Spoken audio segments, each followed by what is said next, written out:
Hi, everyone. Thanks for joining our webinar. We'll get started as close to 2 or shortly thereafter as possible. Thanks.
Hi, everyone, and thanks for joining our webinar today. We're going to give folks just a few more minutes to join before we get started.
Hi again, everyone, and thanks so much for joining our webinar today with a brief overview of the 2018 state fact sheet. Just a note, I'm sure many of you received the embargoed copies today. The full release of the state fact sheet and report, or I should say the full public release of the state fact sheet and report will be tomorrow afternoon, 2 p.m. Eastern Time, just as an FYI. Just some other housekeeping items. Today's webinar will be recorded so that we can post it on our website later. In addition, please enter any questions you get into the question box. We will likely have time at the end to answer a couple of questions, but of course we will also include our contact information at the end of today's presentation, just so you can contact us if you do have other questions.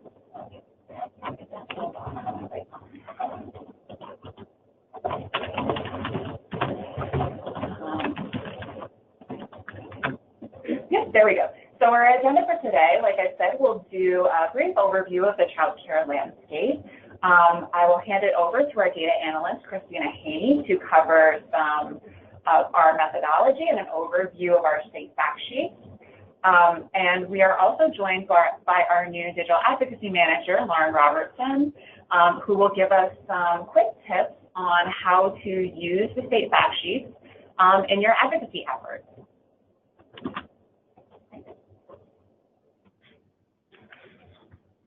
The child care landscape. So over the past several years, as I'm sure many of you are aware, Child Care Aware of America has surveyed, conducted focus groups, key informant interviews, and the like with parents of young children, grandparents, national child advocacy organizations, as well as state and local child care resource and referral agencies. The data that we collect from those efforts really helps us make the case for quality, affordable, and accessible child care for all. So what have we learned from all of these efforts? Child care is expensive. This is no surprise to anybody on the phone or anybody who's followed our annual cost of care reports. Much of the cost is shouldered by families. We know that in many areas of the country, families pay upwards of 10 to 15% or even more of their household budget to cover the cost of child care. This percentage is even higher for single parents as well as families living at or below the poverty level. We know that child care is a workforce support. Without access to child care, parents can't work. We know that more than $4.4 billion in workforce wages is lost each year due to child care breakdowns. And in many areas of the country, employers are struggling to find personnel because access to child care is so limited. Quality child care should be accessible to all children, but we also know that quality of child care varies greatly based on the state, region, or even the community that families live in. If you're not already familiar with our Mapping the Gap work, I highly suggest you check it out. It does a much better job of highlighting in a couple of the states that we've done some mapping with, the gaps in supply and demand, the gaps in supply of quality child care that's available to folks, as well as some unique child care issues. We also know that, in addition, providers need to receive training and workforce support in order to do their jobs. For many, a career in early education is a labor of love. Child care providers are incredibly passionate about educating young children and keeping them safe. They should be compensated at the very least, a livable wage, because we also know that child care providers in many areas of the country are really struggling to make ends meet.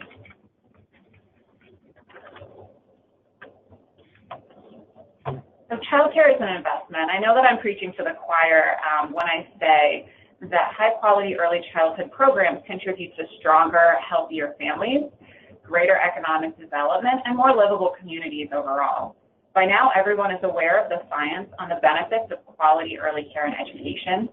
Child care is an essential building block of any community, and investments in child care are investments in our children, our economy, and our future.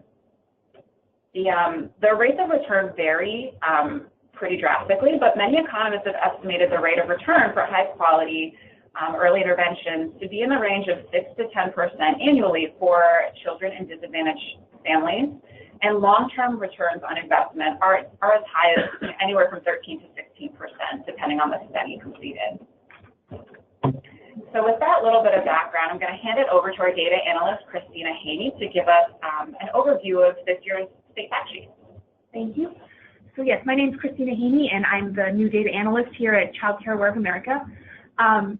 So Jeff talked a lot about kind of putting these fact sheets into context. And so the overall goal of these sheets, we want to provide a snapshot, not just at the national level, but at the state level, of not only the changing demographics, but also just what's going on in the child care landscape in each state. So in order to get that data, we need you. We need local CCR&Rs. We need those who are on the ground working in these at the state and local level every day to provide us with this very valuable data. And so we really do thank you for taking the time to complete this survey and contributing to this effort. And in addition to the state level data that we survey every year, We also pull childcare data from national data sets that's relevant, such as from the U.S. Census Bureau and the Bureau of Labor Statistics, which we'll get into more in the methodology section. And then, using these sheets, we envision that they'll be used by childcare advocates and policymakers so that they can have the data they need in order to prove their point that childcare investment is needed, that we still have a long way to go in terms of getting every child the childcare they deserve. So methodology. As you all probably know, you get an annual survey every year of about 101 questions. So it is a very detailed survey, and once again, we do thank you for taking the time to complete it. So if you were at the webinar last year, they described a lot of different changes that went from the 2016 to 2017 survey. The survey that we gave out in 2018, the most recent one, there weren't as many changes, and so there were some very minimal changes. And I think the goal, we want to keep this instrument consistent, and so we want to try to minimize the number of changes. The biggest change was we eliminated some redundancy between the survey questions and the Ignite initiative that's being led by Jen Bump, which many of you may have participated in. And so a piece of good news is because there was so little change from last year to this year, we can compare last year's state fact sheet to this year's state fact sheets a lot easier. And so our return rate for this year was 78%, which is lower than usual. And we think that might have been because a lot of CCR&Rs and agencies that respond to the survey have just been overwhelmed with data requests and other data analysis that they have to do. And so they just weren't able to complete the survey this year. There was a lot of requests for extensions because, again, multiple data pull requests, just their data staff being overwhelmed. And we are continuing to collect data for the cost of care report. So we are hoping that if we didn't get responses for the state fact sheet survey, that we can at least get data for cost of care. And we can also update our remaining state fact sheets. So if a state wasn't able to get full data or any data, we would be happy to take that data now and create this and update the state fact sheets. So for data analysis and reporting, as most of you probably know, you complete the survey through SurveyMonkey, and then we take that data and clean it up. So we take the raw numbers and turn it into percentages for a lot of the different fields in the state fact sheets.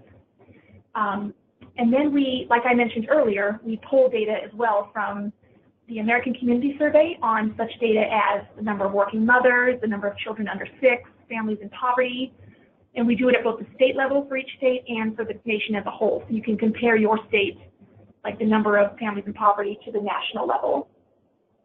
And then we also look at the Bureau of Labor Statistics, the occupational employment statistics, to look at specifically child care workers in centers, how many there are at the state level and also at the nation level, and then how much they make on average in terms of earnings. So once we receive those state fact sheets from SurveyMonkey, we clean the data, we convert numbers to percentages, we draft the state fact sheets, and then I've been sending them out to states to ask for their feedback to make sure that I'm understanding the data and that the numbers are going where they're supposed to be. And so thank you for those of you who responded to my request for that feedback, and I will continue to take it. If you notice any errors or things that you have questions about on your state fact sheet, my contact information will be at the end of this broadcast, and so please feel free to reach out and we can get those sheets updated immediately. And in terms of, once I received feedback from the states, we also did an internal QA process to make sure that everything was formatted correctly, that there were no errors in terms of spelling or the way the numbers were presented, and so we did a more robust QA process this year, which hopefully will cut down on the number of errors that we will have to fix later. So it'll be the same URL, the same web address as last year in order to get to the state fact sheets. Like Jeff said, right now they're embargoed, but as of tomorrow at 2 p.m. Eastern time, this is what the landing page will look like. So you'll have the ability to look up our white paper, and then in order to look up your state fact sheet or any state fact sheet, This year, we're asking people to just give some brief information about themselves so that we can kind of track who's asking for this data, and it'll kind of help in our marketing and also data tracking efforts. And so the first time you try to look up a sheet, you'll be asked for this information. The next time, if you're coming in from the same computer, this will all autofill, so you can automatically just go right to that landing page. You don't have to enter your name and email every time you look up a state fact sheet. You'll just do that one time, assuming that you're using the same computer.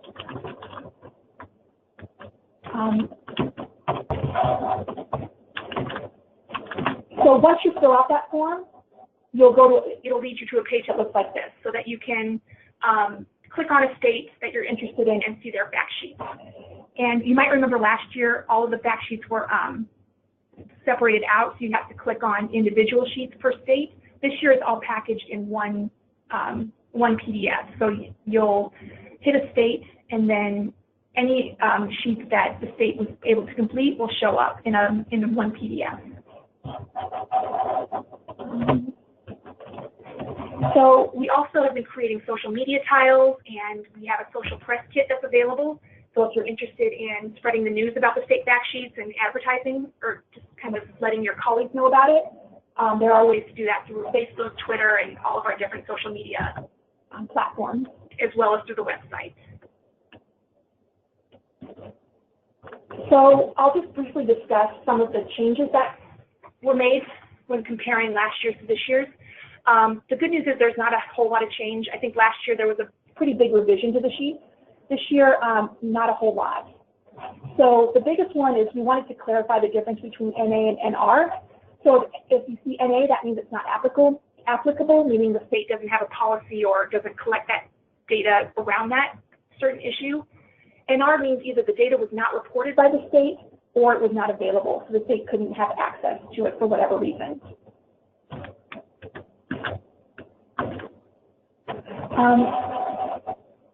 And you'll notice the type of CCR&Rs.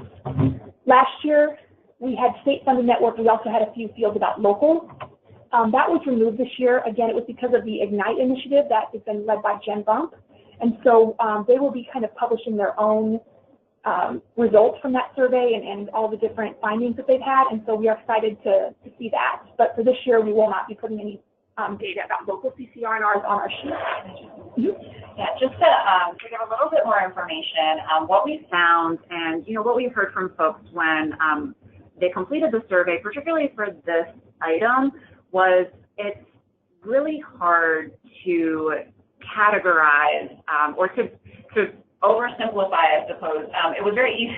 It was difficult to simplify all of the varieties of CCR&R networks and all of their complexities.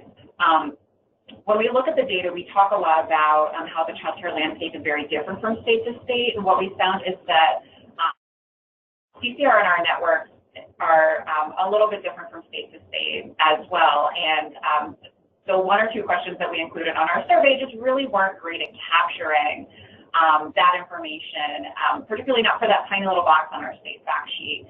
So as I'll get back to a little bit further along in our presentation, we are working pretty closely with Jen Bump and Elizabeth Bondray, who are working tirelessly on pulling together all of that data they collected during the first week of the IGNITE initiative into a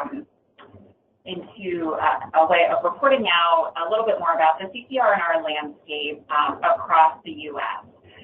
So that's something that we're very happy to be supporting them on and including some of the data that they collected in our other reports. And we really look forward to working with them closer on that so that we can provide better information about the different types of CCR networks and how they look in different states.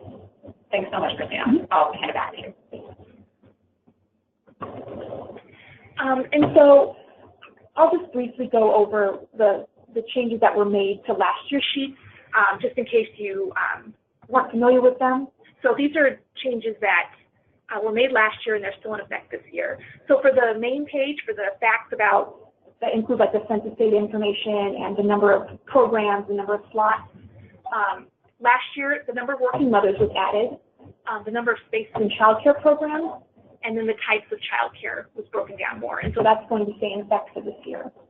For the childcare resource CCR&R sheet, the number of referrals and requests was added, and that's going to remain the same. The non-traditional hour requests, so for like special needs children, homeless children, CCR&R characteristics, special requests, and the number of languages and the different languages accommodated.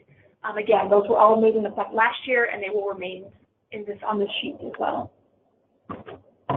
And then finally, on the last sheet, the QRIS Health and Emergency Preparedness sheet, the role of CCR&Rs in QRIS, such as coaching, monitoring, data analysis, emergency services provided by CCR&Rs, so if they're available and were they utilized in 2017. And then there's at the very end, if it's applicable, we have a chart that compares 2016 to 2017 numbers in terms of the number of programs in QRIS that participate in QRIS and are at the top level for centers, family child care, and school programs. So that will remain for this year as well. So some of the more interesting findings from this year, very similar to last year, about almost 15 million children under the age of 6 were potentially in need of child care based on census data that we analyzed. The total workforce in 2017 was over 562,000, which is less than the 2016 workforce, which was 573. So yes, that's an interesting finding that we might want to continue to follow. We looked at the non-traditional hours requests, so the number of requests involving homeless children, special needs children, or outside of traditional hours. This year, we had 9 states that provided us with data on homeless children, which was more than last year. And overall, we had 31 states that gave us some data on non-traditional hour requests, which I think is very valuable data. So on the QRIS sheet, we ask about we have data on emergency preparedness, and we had 8 states that provided us, 8 states provided emergency preparedness resources in their community over the last year. We found that over 73,000 programs across 27 states participate in the child and adult food care program.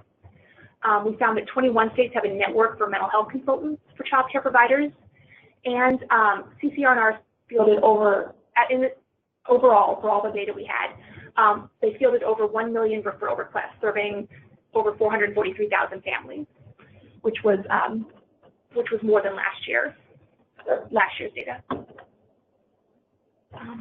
Yeah, I'm going to toss it back over to Jess. Great, thanks so much, Christina. So what's next? As Christina mentioned earlier, we did have a lower than usual response rate for folks submitting data to us this year. We're going to continue to check back with those states to make sure that we get as many states with up-to-date cost data as possible for inclusion in our Parents and the High Cost of Child Care report. And as Christina mentioned, she'll continue to update any outstanding state fact sheets or any state fact sheets where, if you notice something looking a little off, or if there's a number that you think needs to be corrected, please contact research@usa.childcareaware.org or reach out to Christina directly. We'll have her contact information up at the end of this. She has done a tremendous amount of work on the state fact sheets. We are so lucky to have her with us this year, and it's just awesome that she will continue working with you all to make sure that this year's state fact sheets are as up-to-date and as accurate as possible. Next up, Parents and the High Cost of Child Care report. So we're very excited to be planning a release a little bit earlier than in previous years. As I'm sure many of you know, for the last couple of years, we've released the Parents and the High Cost of Child Care report in December. So we're excited to be releasing it. We're thinking it's going to be about mid-October, but as soon as we have ironed out the exact dates of release, we will be sure to let you all know that. We are currently collecting and verifying county-level data for those county-level cost supplements that this year we included with the mapping the gap states that we worked with. And in addition to that, we're starting to kind of finalize our ideas and outlining for new sections to be included with the cost of care report. One of the things we're hoping to do this year is to work with a couple of states or communities to do some case studies about why the cost of childcare is high and what goes into that. We know that we are reporting the average statewide cost of care, but it can be really tricky to break down all of the factors that go into the cost of care or even the true cost of care with subsidy rates and such. So we're really excited to work with a couple of folks to kind of showcase what the true cost of care could be for families and why the cost of child care can vary so dramatically depending on the state or the community that folks live in. In addition to that, we're looking back on suggestions and questions that we've received over the last year or two to identify topics that may help inform audiences on how the high cost of childcare and lack of access to quality childcare really impacts everyone. So if you have ideas or suggestions, please feel free to shoot those our way. A lot of the changes that you see reflected in the state fact sheets and in our other reportings come from suggestions from our members and from the field. In addition to that, as we mentioned, we're really excited to be supporting the reporting around child care resource and referral landscape. As Christina mentioned, many of you participated in data collection for that, and we're just so excited to include this data in our upcoming reports over the next couple of months and the next year. We're really looking forward to using this data under Jen and Elizabeth's guidance to help inform the field, our advocates and policymakers about the really significant work being done by CCR&Rs to support the early education workforce and to connect families to child care. So definitely more to come. And now I'm going to hand it over to Lauren Robertson, our new Digital Advocacy Manager, to talk a little bit about how you can use state fact sheets to advocate for child care issues in your state. Yes, thank you, Jess. So I'll keep this very brief because I know most of you on the call are doing advocacy day in and day out, and you know your state better than anyone else.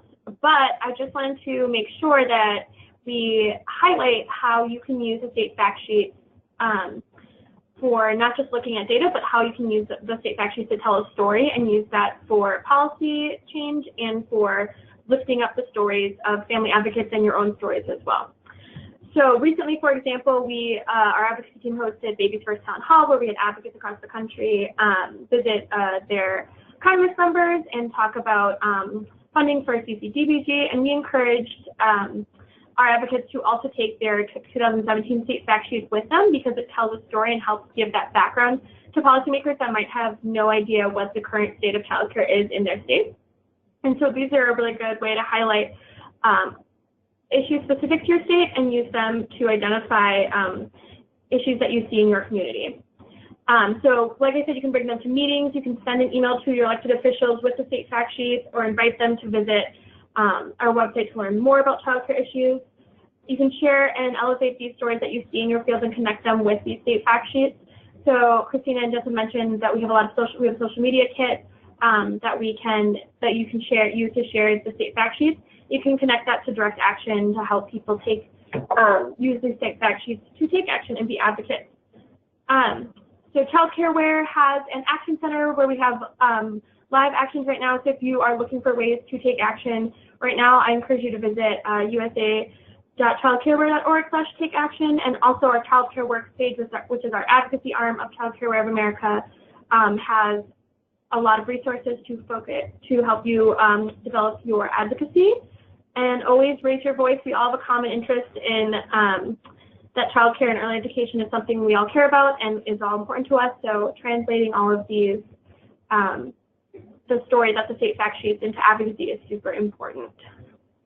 Back to you. Great, thanks so much, Lauren. So it looks like we've gotten a couple of questions and comments in, and I'm actually going to scoot past.